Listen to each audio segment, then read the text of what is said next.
J'ai aimé à perdre haleine, sans rien attendre en retour, pas même un souffle d'amitié ou d'amour.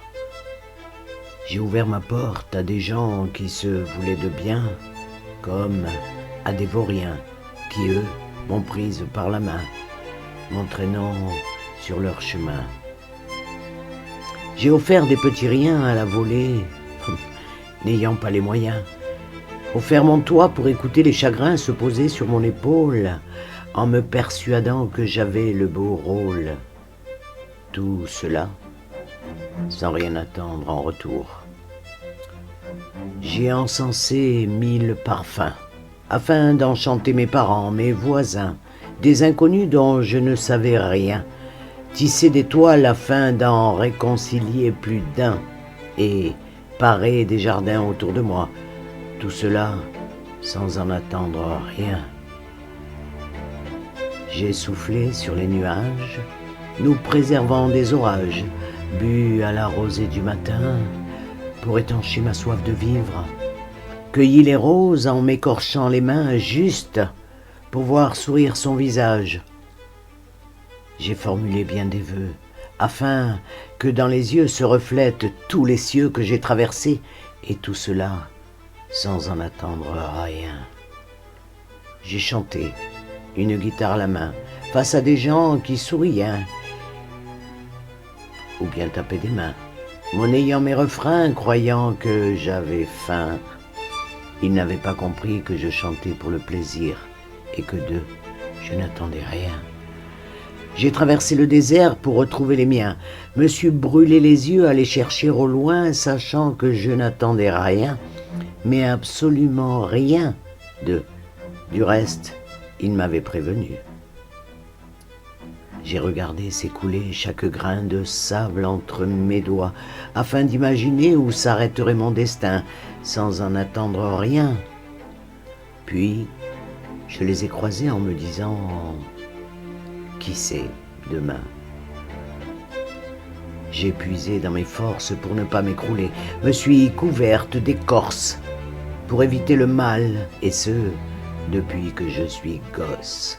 J'ai gonflé le torse, puis soupiré de fenêtre en fenêtre, en voyant ma fierté s'effilocher, tandis que je criais au monde entier que je n'attendais rien en retour, qu'il ne craignait rien, qu'il ne fallait surtout pas s'affoler pour rien, que je me maintenais droite, même si sûre de rien, malgré les promesses de certains, les louanges et les mots d'amour qui ne riment à rien, tandis qu'ils sont prononcés dans l'ivresse, ou lors de cet instant présent dont les gens disent tant de bien.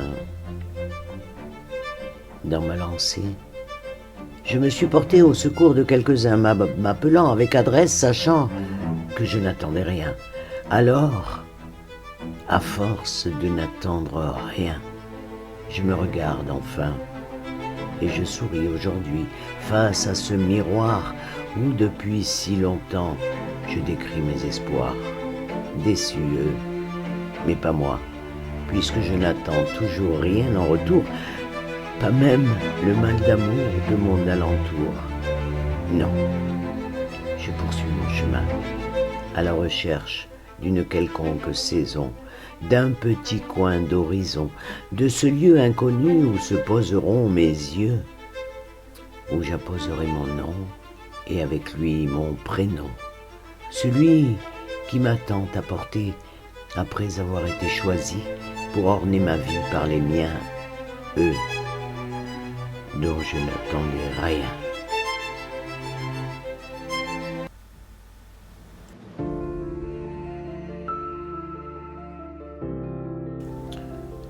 Je suis louve, et quel que soit le lieu où je me trouve, mon regard se fait discret, rassurant, tandis que, traversant le temps, il retrouve le néant, pénètre vos cœurs, jusqu'à atteindre vos âmes, facilement pénétrables, mais si vulnérables, tandis que vous êtes confrontés aux tourments provoqués par votre inclination à propager les funestes sentiments ici ou là sur bien des horizons que vous faites vôtres, au détriment d'une nature bienveillante à ses précieux environnements. Oui, je suis la louve, et quel que soit le lieu où je me trouve, je marche sur vos pas, et de mon flair piste vos intentions de nuire, tandis que loin d'harmoniser vos émotions afin de les rendre utiles au sort qui vous attend. Vous dictez péremptoirement des sermons, haussant le ton, ici ou là, sur cette terre de bienfaits, que tant de fois vous malmenez.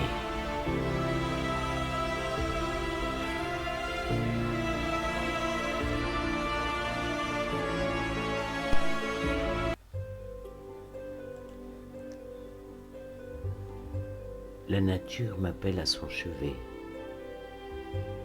De l'aube à la nuit, tandis que l'aurore la poursuit, je demeure à ses côtés. Sérénité dormante ou relâchée sous ses humbles effets, troublante destinée que la vie me confie, tandis que je la regarde s'écouler, parée des mouvances de l'obscur ou de celles qui durent, chatoyante sous le bel azur. Elle que j'écoute se répandre sous les cris ou les chants des oiseaux, poursuivant leur liberté, elle que je respire de soupirs en sanglots, de silences en grondements, esquisse devant, vivant au rythme des prières que j'adresse au monde entier, tandis que j'aspire à ressembler à celle qui n'a pas de frontières. Nature singulière et si particulière, si chère à mon être obstiné, alors que s'élèvent de lui mes pensées, vers chacune des présences qu'elle m'offre de contempler. Alors que sous mes pas résonnent multitude de voix, celle des souvenirs à celle de l'au-delà, celle des rires des enfants, dont les joyeux ébats enchantent les frimas de notre nature humaine.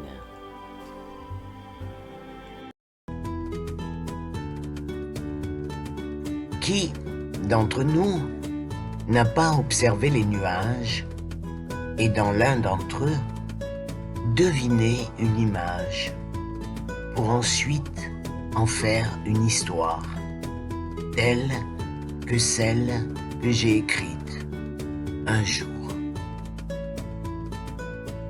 Le nuage et l'enfant. Allongé sur le pré parsemé de blanches pâquerettes, l'enfant observe les nuées assemblées en tas au-dessus de sa tête. Le sourire rêveur, adressé vers l'azur, il effleure timidement l'une d'elles du bout de ses doigts. Un nuage plus petit, moins sombre, détaché de l'ombre des siens, paraît sensible aux caresses légères du contemplateur. Gonflant son torse aux éphémères dessins soulignés par les petites mains, le nuage prend peu à peu de l'ampleur, se boursouflant de délicates vapeurs. Amusé par cet échange entre lui et ce qu'il croit être un ange, l'enfant étend son bras fluet vers le soyeux apparat. Doucement, ce dernier tire sa rondeur, s'allonge jusqu'à se mettre à plat sous le regard du garçonnet à présent empli de bonheur. Sous la caresse lente des petits doigts chatouillards, le nuage est pris de doux frissons. Il se tortille voluptueusement, souriant aux ardeurs de l'enfant cajoleur, ne contenant plus ses doux émois.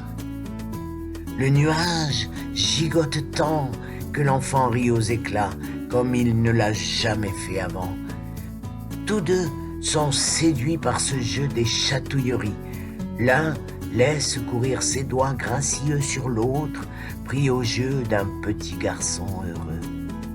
Tous deux rient tant que le ciel alentour devient brillant. D'obscur, il s'illumine, se drapant d'un arc-en-ciel, après que le nuage, grisé par les tendres badineries de son nouvel ami, fait pleuvoir ses larmes de joie. J'espère que ce petit conte vous aura plu. Merci. Samy Louve.